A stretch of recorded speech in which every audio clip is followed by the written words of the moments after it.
শ্রী শ্রী অনুকূলচন্দ্রের হস্তলিখিত সত্যানুসরণ থেকে পাঠ করছি। তুমি লতার স্বভাব অবলম্বন করো আর আদর্শরূপ বৃক্ষকে জড়িয়ে ধরো, সিদ্ধিকম হবে। যদি তোমার আদর্শের কথা বলতে আনন্দ, শুনতে আনন্দ, তার চিন্তায় আনন্দ, তার হুকুম পেলে আনন্দ, তার আদরে অনাদরে আনন্দ হয়, তার নামে হৃদয় উতলে ওঠে, আমি নিশ্চয়ই বলছি তোমার উন্নয়নের জন্য আর ভেবো না। সদ্গুরুর শরণাপন্ন হও, সৎনাম মনন করো আর সৎসঙ্গের আশ্রয় গ্রহণ করো। আমি নিশ্চয়ই বলছি তোমার আর তোমার উন্নয়নের জন্য ভাবতে হবে না। তুমি ভক্তিরূপ জল ত্যাগ করে আসক্তিরূপ বালির চড়ায় বহুদূর যেও না। দুঃখরূপ সূর্য তাপে বালির চড়া গরম হলে ফিরে আসতে মুশকিল হবে।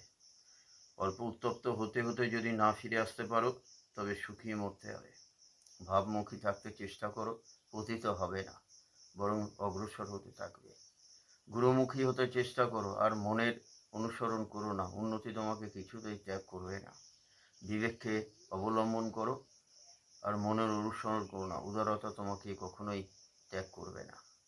সত্যকে আশ্রয় করো আর অসত্যের অনুগমন করো না, শান্তি তোমাকে কিছুতেই ছেড়ে থাকবে না।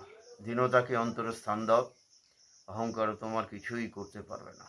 যা ত্যাগ করতে হবে তার দিকে আকৃষ্ট বা আসক্ত